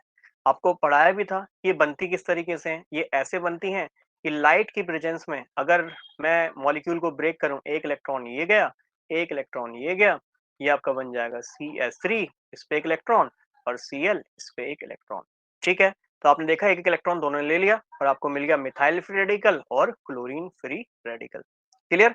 तो फ्री रेडिकल कैसे बनते हैं आपको बताया था, होमोलाइटिक फिजन कराया जाता है। होमोलाइटिक मतलब बॉन्ड के 2 इलेक्ट्रॉन होमो सेम अमाउंट में टूट गए, तो 2 इलेक्ट्रॉन है बॉन्ड में, एक इलेक्ट्रॉन इसने ले लिया, एक इलेक्ट्रॉन इसने ले लिया, और जब एक एक इलेक्ट्रॉन लेता है तो याद कीजिए हम वहां क्या पढ़ते हैं, फिश हुक एरो, मछली फंसाने वाला कांटा, फिश हुक एरो। ठीक है, तो ये चीज ध्यान में रखना है, it is called homolytic fission, इसको हम होमोलाइटिक फिजन कहते हैं। तो वहां पे हमारा क्या बनता है, मुक्त मूलक फ्री रेडिकल। बहुत सिंपल सी बात है, ध्यान में हमें रखना है। तो ध्यान में रखना बहुत सिंपल है, जैसे कार्बोकैटायन की स्टेबिलिटी होती है वैसे ही फ्री रेडिकल की होती है। ध्यान रखना, जैसे कार्बोकैटायन का स्टेबिलिटी का जो ऑर्डर रहेगा वही फ्री रेडिकल का रहेगा। इसीलिए कार्बोकैटायन की स्टेबिलिटी मैंने आपको बताई थी कि ट्राइफिनाइल वाला, ये देखो ये सीरीज तो वहां से देख ही लो, अपना GOC तैयार कर लो। जो पहला ही लेक्चर ऑर्गेनिक का मैंने पूरी वीडियो सीरीज़ एनवायरनमेंटल सुपरवाइज़र वाली प्लेलिस्ट में डाला है। तो ऑर्गेनिक से शुरू करो। सबसे पहले क्लास 1 देखो, मैं आपसे ये कहूँगा स्टीरियोकेमिस्ट्री भी तैयार करो, मतलब इसमें अगर एल्केन, एल्कीन, एल्काइल वाला अगर टॉपिक छोड़ोगे, तो उसके अलावा पहले क्या-क्या तैयार करना चाहिए? देखो उसमें सारी वैसे सीरीज़ में ही चल रही है, क्लास नंबर आप देख लेना। जहाँ से चल रहा है आपका अ, एक तो पहला टॉपिक है, उसमें मैंने आपको पढ़ाया है ये नेमिंग वगैरह का, ठीक है? आईयूपीएसी नेमिंग करके है, तो उसको ज़रूर देखें। और ऑर्गेनिक वाली ये छोटी-मोटी सीरीज़ तो निपटा ही लें। मुझे लगता है अगर आप 20 घंटे में उस टॉपिक को पूरा निपटा लें, 20 घंटे तो मैक्सिमम टाइम बता रहा हूँ। इतने टाइम में इसको कंप्लीटली कवर कर लें जिनको बिल्कुल भी बेसिक नहीं आता है, ठीक है ना? क्योंकि देखो सब कुछ पढ़ाना असंभव है, ठीक? बट हाँ, इम्पोर्टेंट क्वेश्चन्स के साथ मेन आइडियाज़ मैं आपको देता हुआ चलूँगा, जैसे यहाँ पे देखो, ठीक है? तो ये टॉपिक बेसिक वाला तैयार करना। और बाकी हाँ, देखो बेसिक-बेसिक बात मैं आपको बताता हुआ ही चलूँगा, क्योंकि सब कुछ पढ़ाना तो फिर बहुत ही मुश्किल पड़ेगा, मेरे लिए भी, और फिर सिलेबस हो पाना भी मुश्किल पड़ेगा, है ना? इसीलिए 1 मिनट दीजिएगा, बैक काहे नहीं हो रहा है भैया? ये बैक हो जा भाई। भैया बैक हो जाओ, बैक कहाँ से हो गए? हुँ, 1 मिनट दीजिएगा भाई, ये तो साथ ही नहीं छोड़ रहा है। ओके, ठीक है? तो यहाँ एक और फ़िनाइल ऐसे लग रहा है, यहाँ पे मुझे लगता है लिख नहीं पाऊँगा, हाँ, ठीक है? एक और फ़िनाइल लग रहा है। अब यहाँ पे एक रेडिकल है, ध्यान रखना, ट्राइफ़िनाइल वाला जो आपका फ्री रेडिकल होगा, सबसे ज़्यादा स्टेबल होगा। फिर 2 फ़िनाइल वाला, पीएच मतलब फ़िनाइल हो गया, फ़िनाइल ग्रुप ही है। बेंजीन में से जब आप बेंजीन होता है C6H6, अगर आप एक हाइड्रोजन को हटा के कोई ग्रुप जोड़ देंगे, तो वो फ़िनाइल कहलाता है, ठीक है? तो फिर डाइफ़िनाइल वाला होगा कार्बीन आपका फ्री रेडिकल स्टेबल, फिर सिंगल फ़िनाइल वाला होगा, और सबसे कम स्टेबल होगा एलाइल वाला। ठीक है? और मुझे कमेंट में इसका रीज़न लिख के बताएँगे, बाकी रीज़न मैं ही बता देता हूँ। इसका सिंपल सा रीज़न ये है कि अगर हाइपर कंजुगेशन की बात करूँ, याद है? अतिसंयुग्मन, अतिसंयुग्मन थोड़ा-सा फ्लफ मार गया मैं यहाँ पे। तो हाइपर कंजुगेशन जिसे अतिसंयुग्मन कहते हैं। तो हाइपर कंजुगेशन के अकॉर्डिंग अगर आप देखोगे इसके लगभग 4, लगभग 13 रेजोनेटिंग स्ट्रक्चर बनेंगे। बना के देख लेना, पढ़ा चुका हूँ वहाँ पे, इसलिए कह रहा हूँ जीओसी को एक बार जरूर तैयार कर ले, मोस्ट इंपॉर्टेंट है, क्वेश्चन बनेगा। यहाँ पे आप देखेंगे लगभग 4, 4, 8, लगभग 9 रेजोनेटिंग स्ट्रक्चर बनेंगे, और यहाँ पे 4 रेजोनेटिंग स्ट्रक्चर बनेंगे, और यहाँ पे केवल 3 रेजोनेटिंग स्ट्रक्चर बनेंगे। और हमने पढ़ा था जितने ज्यादा अनुनादीय ढांचे होते हैं उतनी ही ज्यादा स्टेबिलिटी होती है, ये मैंने आपको पढ़ाया था। तो यहाँ पे 13 रेजोनेटिंग स्ट्रक्चर बनेंगे हाइपर कंजुगेशन से। तो 13 रेजोनेटिंग स्ट्रक्चर बनने की वजह से यह सबसे ज्यादा स्टेबल स्पीसीज होगी। और यही बोल रहा है कि स्टेबिलिटी के घटते हुए क्रम में लिखिए। तो घटते हुए क्रम में कौन सा मिल जाएगा? तो पहले ऑप्शन में एलाइल पहले ही दे दिया, गलत, ठीक है? इस वाले सेकंड वाले ऑप्शन में 2 वाला है, और 2 वाले के बाद देखो 3 वाला है, 3 वाला बाद में दिया है, ये भी गलत हो गया। इसमें देखो 3 वाला सबसे पहले है, ट्राइफिनाइल वाला है, ट्राइफिनाइल फ्री रेडिकल, अच्छा इन पे ये देखो इलेक्ट्रॉन इलेक्ट्रॉन ऐसे लगाना भूल गया, कोई बात नहीं, हम लगा देते हैं, ठीक है? तो 3 वाला सबसे ज़्यादा स्टेबल होगा, देन 2 वाला, देन 1 वाला, और देन लास्ट में एलाइल वाला। तो ऑर्डर के अकॉर्डिंग थर्ड ऑप्शन सही बैठ रहा है। बाकी फोर्थ में भी देख लो, एलाइल वाला पहले दे रखा है, गलत हो गया, ठीक है? समझा रहा हूँ इसलिए टाइम लग रहा है, अदरवाइज जो बच्चे शुरू से जुड़े हुए हैं वो तो आंख बंद करके इसका आंसर दे चुके होंगे। आगे बढ़ते हैं, कार्बन आयन, इनमें से कौन सबसे ज्यादा स्टेबल होगा? तो यहाँ जो कार्बन आयन मुझे दिख रहे हैं, एक तो ऐसा दिख रहा है, ये वाला कार्बन आयन अगर इसकी बात करूं, इसका संकरण sp2 दिख रहा है। इस कार्बन आयन की बात करूं, इसका संकरण sp3 दिख रहा है ना? और इस कार्बन आयन की बात करूं तो इसका तो sp3 दिख रहा है। और इस कार्बन आयन की बात करूं, हालांकि ऐसा कार्बन आयन स्टेबल एग्जिस्ट नहीं करेगा, मुझे लगता है गलत ऑप्शन दे दिया। ये जनरली हमारा कार्बीन होगा, है ना? कार्बीन होगा, कार्बीन भी कार्बन आयन से ही बनता है। तो मुझे कैसे पता चला कार्बीन है? क्योंकि देखो कार्बन के पास 2 हाइड्रोजन है, कार्बन आयन होने के लिए 3 बॉन्ड होने जरूरी है। जब 2 बॉन्ड होते हैं तो बचा हुआ इसको हम कार्बीन कहते हैं। तो चौथा ऑप्शन तो ऐसे ही हटा दो आंख बंद करके, ठीक है? बाकी देखो रिवीजन सीरीज में देखना, रिवीजन सीरीज से पहले वो कंप्लीट सीरीज वाली देखना, तो आपको और अच्छे से समझ में आएगा मैं क्या कहना चाह रहा हूँ, ठीक है? बाकी देखो यहाँ संकरण sp3 है, sp2 है, sp3 sp संकरण है। अब ध्यान में रखना, तीनों ही केस में कार्बन पे माइनस चार्ज है। और मैंने आपको बताया था किसी भी स्पीसीज पे, मतलब कोई भी एटम, आयन या मॉलिक्यूल दिया है, उस पे यदि कैसा चार्ज है, माइनस चार्ज है, मान लो उस पे नेगेटिव चार्ज, ठीक है? जैसे ए है, इस पे माइनस चार्ज है।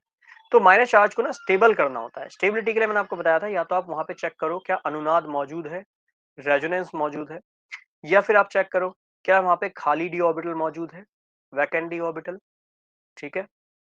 या फिर तीसरी चीज चेक कर लो, क्या वहां पे एसपी या percentage S character, not SP, percentage S character ज्यादा है? अगर परसेंटेज एस करेक्टर ज्यादा है तो तीनों चीजें तो नेगेटिव चार्ज स्टेबल हो सकता है। और यही आपसे पूछ रहा है कि माइनस चार्ज यहाँ पे कहाँ ज्यादा स्टेबल होगा।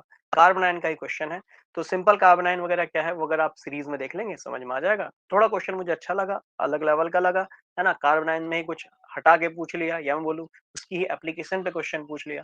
तो पहला ऑप्शन क्या यहाँ रेजोनेंस है? सर किसी भी फॉर्म में यहाँ अनुनाद नहीं है। रेजोनेंस होने के लिए आपको पढ़ाया था ए पे माइनस चार्ज है, तो उसके बाद कार्बन होना चाहिए, फिर डबल बॉन्ड होना चाहिए, फिर सिंगल, फिर डबल, मतलब अल्टरनेट में सिंगल डबल बॉन्ड होना चाहिए।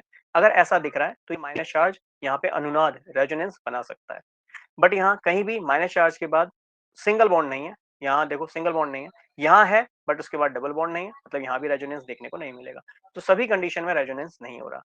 फिर सभी कंडीशन पे कार्बन है। क्या कार्बन के पास खाली डी ऑर्बिटल होता है? तो सर ऐसा बिल्कुल नहीं होता। कार्बन का एटॉमिक नंबर 6 होता है, पहले सेल में 2, आउटर मोस्ट में 4 इलेक्ट्रॉन। क्योंकि इसका एटॉमिक नंबर 6 है, परमाणु क्रमांक 6 है, तो इसके पास 6 इलेक्ट्रॉन होंगे। अगर इसका मॉडर्न इलेक्ट्रॉनिक कॉन्फ़िगरेशन देखोगे तो सर ये बनेगा 1s2, 2s2 और 2p2। तो सर इसके पास सेकंड सेल है, और सेकंड सेल में कभी भी सेकंड सेल का डी ऑर्बिटल नहीं होता, तो दैट मीन्स के पास खाली डी ऑर्बिटल भी नहीं है। तीसरी चीज आ गई नेगेटिव चार्ज को स्टेबल देखने की। क्या यहाँ पे परसेंटेज एस करेक्टर है? तो परसेंटेज एस करेक्टर निकालना सिखा चुका हूँ कि भाई एसपी में परसेंटेज एस करेक्टर कितना आएगा, कितना परसेंट एस मौजूद है एसपी में।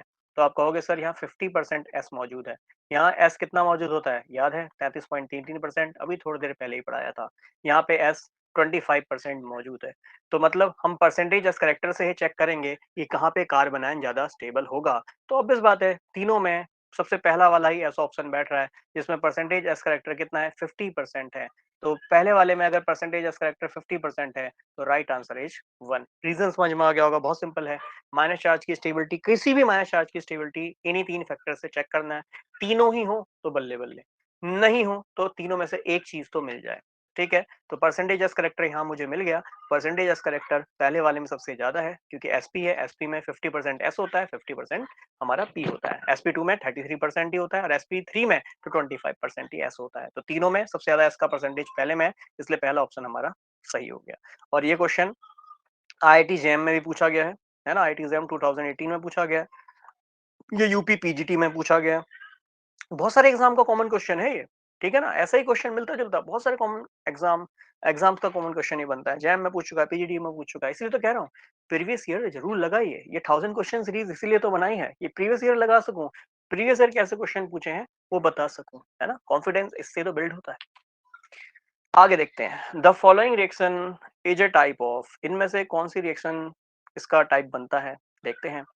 यहाँ है CH3CH2Br, इसमें डाला है एक्वस KOH। और अभी एक दो क्लास पहले ही मैं इसलिए कह रहा हूँ SN1 SN2 तो पढ़ के जाएं, क्वेश्चन बनेगा, इतना सिंपल सिंपल से क्वेश्चन आएंगे। तो साफ साफ दिख रहा है यहाँ KOH। तो KOH हम सभी जानते हैं सर एक बेस होता है, और बेस का काम होता है हाइड्रोक्साइड आयन देना। आरएनएस का कंसेप्ट हमने पढ़ा था कि क्षार वह होते हैं जिनकी क्षमता सॉल्यूशन में, एक्वस मतलब आपने पानी लिया है, एक्वा एक्वस एक्वस मतलब आपने पानी लिया है, पानी का सॉल्यूशन लिया है, उस पानी के सॉल्यूशन में आपने KOH को डाला। जैसे ही पानी में KOH को डालेंगे तो वो पानी में आते ही OH माइनस देगा, हाइड्रो ऑक्साइड आयन देगा। और ये हाइड्रो ऑक्साइड आयन क्या करेगा भाई, आएगा इस Br को हटा देगा। तो ध्यान में रखना सर ये CH3 हो गया, ये CH2 हो गया, ये Br हो गया। सर ये OH माइनस आएगा क्योंकि यहाँ ज्यादा भीड़ भाड़ मौजूद नहीं है, तो ये SN2 रिएक्शन को फॉलो करेगा। हालांकि यहाँ पे मुझसे तो केवल ये पूछा गया किस टाइप की रिएक्शन है, ये भी नहीं बोला गया SN2 है SN1 है, किस टाइप की रिएक्शन है, और भी सिंपल क्वेश्चन बना। तो ये OH माइनस ने यहाँ कार्बन पर अटैक करा, Br यहाँ से 2 इलेक्ट्रॉन लेके निकल जाएगा। याद है बीच में एक ट्रांजिशन स्टेट बनती है जिसको हम ट्राइगोनल बाइपिरामिडल ट्रांजिशन स्टेट बोलते हैं। लास्ट क्लास में जस्ट इससे पिछले क्लास कल ही ये आपको पढ़ाया गया था। तो SN1 SN2 तो बिल्कुल इस पे तीर चला के सीखिए, क्योंकि क्वेश्चन यहाँ से बनेगा ही बनेगा, 99.9% यहाँ से क्वेश्चन बनेगा। अब बाकी 0.1 इसलिए नहीं बनेगा क्योंकि पेपर मैं नहीं बना रहा, है ना। याद है यहाँ पे एक चीज और होती है जिसको हम कहते हैं inversion of configuration. Inversion of configuration पूछे जा चुके हैं ऐसे क्वेश्चन, किसमें इन्वर्जन होता है, किसमें रिटेंशन होता है, किसमें दोनों होता है। ठीक, तो इन्वर्जन याद है, जिस साइड से ग्रुप निकल रहा है उसके अपोजिट साइड अगर इनकमिंग ग्रुप आता है इट इज कॉल्ड इन्वर्जन। तो यहाँ पे इन्वर्जन भी होता हुआ दिख रहा है, तो हमें साफ साफ एविडेंस मिल गया, है ना। प्रोडक्ट यहाँ नहीं दिखा रखा बट होता है रिएक्शन में, ध्यान में रखना। तो साफ साफ दिख रहा है कि यहाँ पे एक न्यूक्लियोफाइल आया, उसने सब्स्टिट्यूट कर दिया, तो ये कैसी रिएक्शन है? न्यूक्लियोफिलिक सब्स्टिट्यूशन रिएक्शन है। ठीक है? तो ऐसी रिएक्शन जहाँ पे न्यूक्लियोफाइल आकर किसी ग्रुप को अगर सब्स्टिट्यूट कर देगा, it is called nucleophilic substitution reaction. Clear है इतनी बात? चलिए आगे देखते हैं। चलिए आगे देखते हैं। एक मिनट रुकना। इलेक्ट्रोफिलिक, अच्छा मुझे लगा यहाँ थर्ड ऑप्शन में भी न्यूक्लियोफिलिक ही दिया, सॉरी फॉर दैट। ठीक, आगे देखते हैं। ये क्वेश्चन है, ये भी बिल्कुल बढ़िया सा क्वेश्चन। कह रहा है RCOH ऐसा करके ग्रुप है, SOCl2 से रिएक्शन करा रहा हूँ, ईथर की प्रेजेंस में है, और ये SOCl2 का काम होता है OH को हटाना और Cl को वहां पे जोड़ देना। तो देखो ये OH को हटाया है, उसकी जगह बस Cl को यहाँ पे जोड़ दिया है ना। ईथर के प्रेजेंस में रिएक्शन करा रहे हैं, SO2 और HCl मिल रहा है। बोल रहा है किस तरह की रिएक्शन है। लास्ट क्लास का ही क्वेश्चन ये भी बिल्कुल है, कट कॉपी पेस्ट, और इसका साफ साफ आंसर हमें दिख रहा है, SNI रिएक्शन है। याद है SOCl2 की जगह मैंने लास्ट क्लास में PCl5 लिया था, सब्स्टिट्यूशन न्यूक्लियोफिलिक इंट्रामोलिकुलर रिएक्शन, जिसमें PCl5 का एग्जांपल दिया था और उदाहरण दिया था कैसे घर का भेदी लंका ढाता है ना। घर का भेदी लंका ढाए, कोई बाहर से न्यूक्लियोफाइल नहीं आएगा, इंटरनल न्यूक्लियोफाइल अटैक करता है। चलो इसकी भी एक बार मैकेनिज्म मैं आपको जल्दी से बता देता हूं ताकि हमारा कंसेप्ट क्लियर हो। ठीक है, RC ये हो गया R, ये हो गया हमारा H, और ये है हमारा OH। ठीक है, ये ऑक्सीजन का लोन पेयर ऑफ इलेक्ट्रॉन है, और ये lone pair of electron SOCl2 के पास जाएगा। ठीक है, देखो PCl5 जैसा ही रिएक्शन है। ऑक्सीजन का लोन पेयर सल्फर पे अटैक करेगा तो ये वाला ऑक्सीजन पाई के 2 इलेक्ट्रॉन अपनी ओर शिफ्ट कर लेगा। आपको पता है पाई बॉन्ड वीक होता है, इसलिए यहाँ पाई बॉन्ड टूट गया है। जिनको मैकेनिज्म नहीं समझ में आ रहा है, एक आइडिया ले सकते हैं कि SNI क्या है।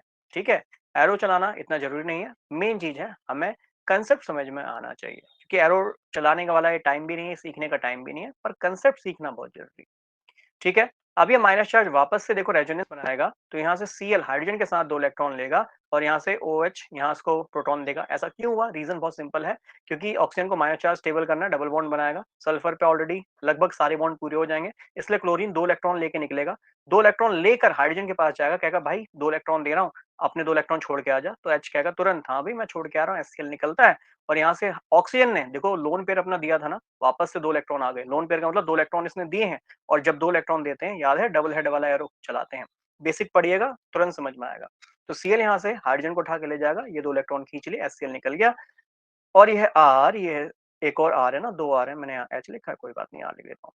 ये हो गया H, ये हो गया O, ये हो गया S, डबल बॉन्ड O, और यहाँ पे है Cl। अब यहाँ क्या होगा? SNI होगा। ये Cl कार्बन के पास जाएगा, इसके पास जुड़ जाएगा, और ये ऑक्सीजन डबल बॉन्ड बना लेगा यहाँ पे। ठीक है, तो देखो हुआ क्या, Cl 2 इलेक्ट्रॉन लेके कार्बन के पास गया, तो कार्बन ने कहा यू आर मोस्ट वेलकम, है ना, आप हमारे मेहमान हैं, आइए जुड़िए। तो Cl कार्बन के पास जाके जुड़ गया। अब ये सल्फर है, ये सल्फर है जिसपे डबल बॉन्ड O लगा हुआ है। एक ऑक्सीजन और है जो सिंगल बॉन्ड से इससे जुड़ा हुआ है, तो सिंगल बॉन्ड वाला जोड़ दो। बट ये वाले ऑक्सीजन ने ये पाई के 2 इलेक्ट्रॉन या सिंगल बॉन्ड अपनी ओर खींच लिया, तो ये अब डबल बॉन्ड बन जाएगा। तो क्या निकला? SO2। यही तो कह रहा है, SO2 निकलेगा और HCl निकलेगा।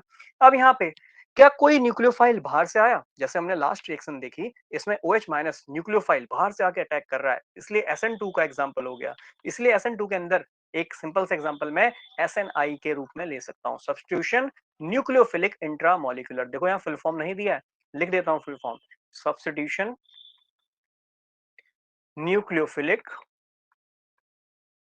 ठीक है, न्यूक्लियोफिलिक इंट्रामोलिकुलर इसे कहते हैं। इंट्रा मतलब with in the same molecule, कोई भी आपका जो न्यूक्लियोफाइल है वो बाहर से नहीं आया, घर का भेदी है, घर का ही Cl है, अंदर का ही Cl है, अच्छा खासा जुड़ा हुआ था मॉलिक्यूल के साथ, बट खुद को रीअरेंज कर लिया, और रीअरेंज करने के लिए क्या कर लिया, खुद ही न्यूक्लियोफाइल की तरह बना, इंट्रामोलिकुलर न्यूक्लियोफाइल बना, और पूरा ग्रुप को लीव आउट करा दिया।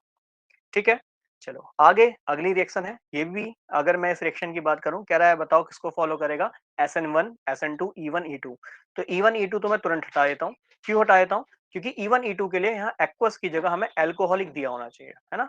तो ये तो ऐसे ही हट जाएगा, रीजन दे चुका हूं उसका, जो जुड़े हुए बच्चे होंगे जरूर जानते होंगे इस बात को। देखो यहाँ भी सेम एक्वस क्यूएच दिया है, अगर यहाँ दे देता एल्कोहलिक क्यूएच तो ये बीटा एलिमिनेशन हो जाती है ना, पर बीटा एलिमिनेशन ऑप्शन में भी नहीं है, और हमें एल्कोहलिक भी नहीं दिया।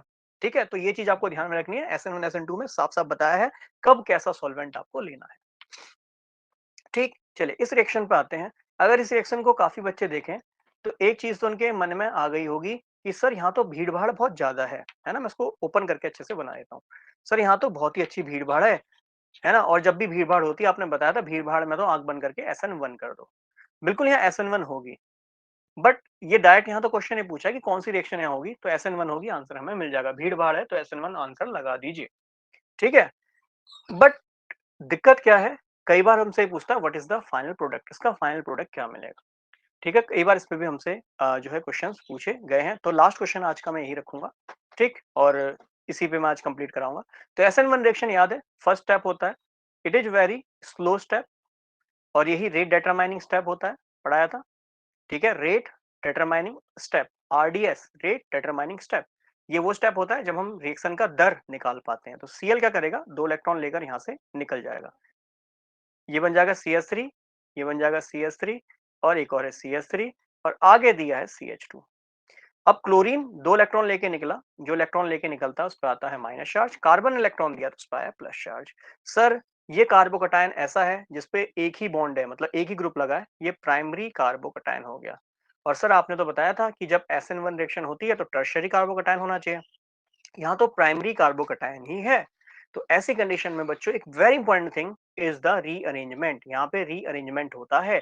इस रीअरेंजमेंट की वजह से होता क्या है, ये कार्बन नंबर अगर 1 मान लूं, इसे 2 मान लूं, इसे हम कहते हैं 1 2 मिथाइल शिफ्ट, 1 2 मिथाइल शिफ्ट। और ऐसा शिफ्ट विटमोर ने दिया था तो उसको हम विटमोर शिफ्ट भी कह देते हैं, है ना? विटमोर शिफ्ट भी इसको कह देते हैं। तो कार्बन नंबर 2 का जो CH3 ग्रुप है यहाँ चला जाएगा, ऐसा क्यों? क्योंकि देखो ये कार्बन तो प्राइमरी कार्बोकैटायन है और जैसे ही यहाँ रीअरेंजमेंट हुआ, शिफ्ट हुआ, तो आप देखोगे ये है कार्बन और ये है इस कार्बन पे CH3 और ये है CH2। ये क्या कर दिया सर, ये CH3 ग्रुप को इस वाले कार्बन पे भेज दिया, तो इस वाले कार्बन पे अब 2 ही CH3 बचे। देखो इस वाले कार्बन पे अब 2 ही CH3 बचे और ये CH3 ग्रुप जाके CH2 पे जुड़ गया, ये जुड़ गया। बट इस कार्बन पे अब 3 ही बॉन्ड है, मतलब ये 2 इलेक्ट्रॉन लेके गया तो यहाँ प्लस चार्ज आ जाएगा। अब ऐसा कार्बन जिसपे 1 2 3 ग्रुप है, तो मतलब ये टर्शियरी कार्बोकैटायन है। और सर हम सभी जानते हैं कि जो टर्शियरी कार्बोकैटायन होता है वो सबसे ज्यादा स्टेबल होता है। अब last step is very simple, जो कि हमारा फास्ट स्टेप भी होता है। इसमें कार्बोकैटायन बनने के बाद कार्बोकैटायन जल्दी से न्यूक्लियोफाइल के पास जाके जुड़ेगा, ठीक है? तो ये हमारा न्यूक्लियोफाइल है OH माइनस, ये कार्बोकैटायन के पास जाएगा और कहेगा आ जाओ भाई बॉन्ड बना लेते हैं। तो यहाँ बस बॉन्ड बन जाएगा CH3, ये हो गया CH2, ये हो गया CH3 और उस पे आके जुड़ जाएगा OH ग्रुप। तो देखो यही हमारा प्रोडक्ट बन रहा है और ध्यान रखना ये क्वेश्चन हमसे ऐसे ही पूछा जाएगा कंप्लीट द रिएक्शन में कि what is the final product, क्योंकि ऑप्शन में आपको यह भी दिया रहेगा। काफी बच्चे जो रीअरेंजमेंट नहीं करेंगे वो डायरेक्ट आंसर लगाएंगे कि भीड़ भाड़ हो गई तो SN1 हो गया, है ना? SN1 हो गया, आंख बंद करके वो आंसर बस ये लगा आएंगे, ये ऑप्शन होगा और यही लगाएंगे कि SN1 तो हो रहा है, सर ने बताया था भीड़ भाड़ है तो SN1 कर दो। बेटा जी इसीलिए कह रहा हूँ थोड़ा बहुत मैकेनिज्म का आइडिया हमें होना चाहिए। ऐसे क्वेश्चन पूछे गए हैं, नीट जेई का क्वेश्चन भी है, ये यूपी का क्वेश्चन भी है, ये इस तरह का क्वेश्चन आपका यूके जो आपका पीजीडी का क्वेश्चन है उसमें भी आया है। बहुत सारे एग्जाम में ये क्वेश्चन पूछा गया है, रीअरेंजमेंट भी इसका यह क्वेश्चन माना जाता है। तो SN1 ही रिएक्शन है। ऑप्शन में यहाँ तो सिंपल पूछ ले कि कौन सी रिएक्शन है, बट ऑप्शन में अगर मान लो प्रोडक्ट पूछ लिया जाए, प्रोडक्ट में ऑप्शन में ये भी मिलेगा देखने को और ये भी मिलेगा देखने को, और काफी बच्चे भीड़ भाड़ से स्टेरिक हिंड्रेंस की वजह से ये ऑप्शन लगाएंगे। और ध्यान रखना सबसे पहला ऑप्शन यही देके रखेगा और यही आंसर लगाएंगे काफी बच्चे। तो मेन चीज ध्यान रखना कार्बोकैटायन स्टेबल वाला हमें चूज करना है, इसीलिए यहाँ पे रीअरेंजमेंट हुआ, 1 2 विटमोर शिफ्ट हुआ और या 1 2 मिथाइल शिफ्ट हुआ। तो ध्यान रखना हाइड्रोजन का शिफ्ट भी हो सकता है, मिथाइल का शिफ्ट भी हो सकता है, मतलब कार्बोकैटायन को मेन मोटिव ये है कि कार्बोकैटायन को हमें स्टेबल बनाना है। कार्बोकैटायन को कार्बोनियम आयन भी कहते हैं, कंफ्यूज मत होना। क्वेश्चन को और भी घुमा फिरा के पूछ सकता है कि इससे ये प्रोडक्ट क्यों बना, कौन सी रिएक्शन के थ्रू बना। तो रीअरेंजमेंट अगर ऑप्शन में है या विटमोर शिफ्ट ऑप्शन में है तो वो भी ध्यान में रखिएगा। इसी से बहुत सारे क्वेश्चन बन सकते हैं, इसी एग्जांपल से बहुत सारे क्वेश्चन आपके आ सकते हैं। ठीक है, चलिए तो आज की क्लास को इतना ही रखता हूँ। अभी 1 घंटे की सीरीज लेके आ रहा हूँ, बाकी आपके डिसाइडिंग फैक्टर आप हैं। अगर आपको पसंद आता है इसे जरूर लाइक शेयर सब्सक्राइब कीजिएगा। क्लास को इतना ही रखता हूँ, bye bye and take care.